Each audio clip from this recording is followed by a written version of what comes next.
Hey everybody, so I'm continuing my series on reality and what makes reality and how it's constructed. And man, I had some pretty what's a pretty well, we'll just get into it. I can't even come up with a word for it right now. I don't want to say disturbing, but just sort of eye-opening. That's the best I got. So we hear people say, come on, man, snap out of it. You say, come on, man, get back to reality. You hear people say, come on, man, what's wrong with you? All these different things. And we kind of sort of have this general idea of what reality is. We hear people say all the time, it's like, well, that's just the way it is, right? They say that as you're disagreeing with them, right? So it's already not the way things are for you, but it's the way things are for them. And what it comes down to is this. Our perceptions of reality is a combination of individual reality or mindset or awareness. You can call it mindfulness, conscientiousness. And it's a mix of individual and consensus, right? So consensus reality is cultural and tribal and communal consensus realities. And in the past, in previous videos, I've talked about how the nature of social media and the internet, the combination of groups like Facebook groups and forums and everything, it allows people to congregate and discuss topics around any subject, right? So what this means is that our versions of consensus reality become fragmented. It's sort of like a root system, if you will. So we're not forming a consensus all in person, right? So in other words, before we had electronic technology for communicating, the only way to really have individual group consensus was to actually congregate together in groups or a bulletin board, but mostly it was just weekly meetings, 20, 30 years ago, you had groups that met on a Tuesday, on a Thursday. You had the bowling team. Everything was extracurricular. You went to work or you went to school, and then there was after work and after school places that you went to do specific things with groups of people. But now you can come into contact with more people faster, but communication is extremely inefficient. And that becomes part of the problem because now you're making more contact with more people with more inefficient communication. So you're talking to a lot of people poorly. And that makes for this sort of fragmenting of consensus reality. You're not really in a group of people that see things all the same way. And that's how it's been for centuries and millennia, for pretty much all of written history until like the last 10 years. And social media is definitely not helping us with that. And at this time, it's just been a couple of weeks since we had 3 major mass shootings at the time of this video. We had the Garlic Festival in California.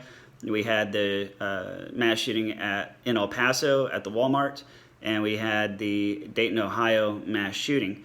And what I've been discussing over these last few weeks is the impact that major technology companies have on our general consensus realities and why we can't agree. And it's because all of the major apps that you use have one thing in mind. They show you the things you are willing to pay for. And that may not be the truth. They're just showing you the things you're willing to pay for.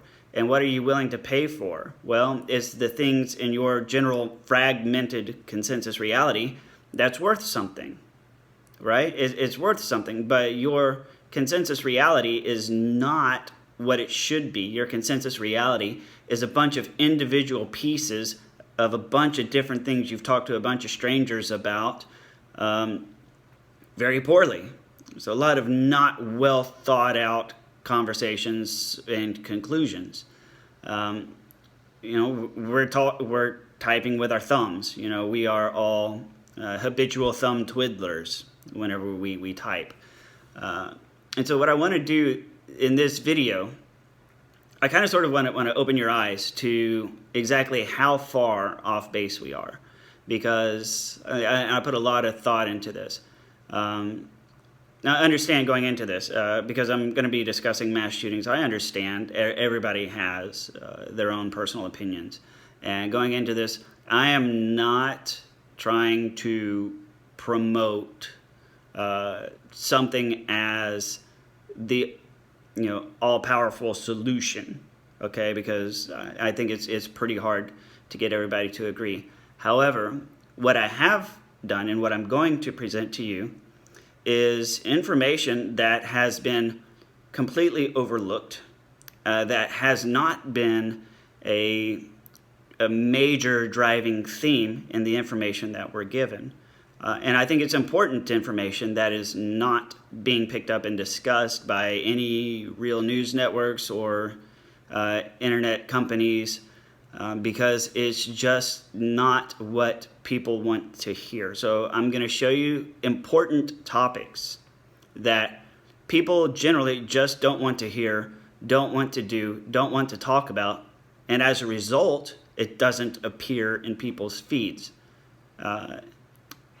And I think it should. So let's get into it here. We are not the only colonizing creatures on the face of the planet. In fact, two of the most common ones that we're most familiar with are ants and honeybees. Now, they too have to defend themselves against predators and threats to their colonies, threats to their hive. And what I want to do is I want to present you with the mechanisms with which they do that, because they face threats from other colonies, but they also face threats from individual predators and large individual threats. Ants are probably the most well-known insect colony that we have. They're very easy to reference, and we're all pretty familiar with them. So an ant and the ant colony is protected by the fact each individual is covered with protective body armor, and they have the means for attack and for defense. They have a stinger, and they have jaws. And they have some really awesome jaws. They can lift 50 times their weight. They use their jaws for cutting and for eating, for lifting, and for defending and for attacking. And if something comes from behind, or not even that, but they have a stinger on them as well. So the individual is highly armored, highly protected, and able to both attack and defend pretty well. Then there's the honeybee, which is basically the flying cowbug of the insect world. They're like little cows, all they do is they wander around grazing off of flowers and nectar, and then they produce honey for everybody, and they produce more bees to produce more honey. But they also have defense mechanisms. Each one is armed with a stinger. Each one has body armor that it wears, and they all have an amazing communication set that they use to defend themselves from threats. Nature provides an excellent example of what to do about a mass shooter in the form of a hornet attacking a honeybee nest. That was a big mistake, and now look what happens. Boom. Geez, it's almost as if nature's trying to tell us something. But the one thing you don't see in the news or hear in the news is, how can we defend ourselves as a society? And so here's the interesting thing. In America, we have 400 million guns. We have more guns than we have people, which means if we had such will, we could end the mass shooting problem today or tomorrow. We have access to more guns than we have people. If we were to hand them all out, that would mean everywhere there's a person, there's a hard target. Shooters would think twice. Think like honeybees. And this is not something that's profound. This was envisioned in the Constitution with the Second Amendment, and I'm not going to go into the back and forth as to the Second Amendment and what we should do about gun control, because that's beyond the scope. What I'm saying is that when the country was first formed, right after fighting a war, the mentality back then was the mentality of a bee colony. Each individual has the right to have the means to attack and defend. Just like in the insect kingdom, each individual insect comes born with its own set of body armor and comes born with at least one method of attack and defense. They're born with it in the insect world. And that is what the framers of the U.S. government had in mind in 1776 is, let's be like a giant bee colony where the individual has the means to fend off a threat, whether by an individual or by a foreign entity. And they saw this as a God-given right, same as God creates the bees, same as God creates the ants. I sort of have this vision where Benjamin Franklin and George Washington are walking around in a pasture thinking about what to put into the government, and one of them steps in an anthill and the other one gets stung by a swarm of bees, and they're like, "Ow, oh my God, oh, I have an idea," you know? But when we go looking on the internet for solutions, we're not talking solutions. We're talking about sources. We're talking about addressing the problem at the source. We're not talking about actions that we can take, actions that we can do as a society. And I'm not floating the suggestion that we should all of a sudden just go distribute our 400 million guns around the population. I'm just saying that that is the potential that we have right now. That's the extreme potential at this country. What do you do about a gunman that walks into a large department store full of unarmed, vulnerable targets that can be easily shot? Well, if the store was full of people capable of defending themselves, it would be a bad idea for anyone wanting to cause harm. It's like, hey, would you go running headlong at a whole army if it was just you? No, you would not. You wouldn't. You wouldn't. It would be over before it starts. You might get one, but they're going to take you down in the rush. And this is not the only solution for the problem. This isn't the only solution, but I'm just talking about, why not? I mean, it is something that we're not discussing.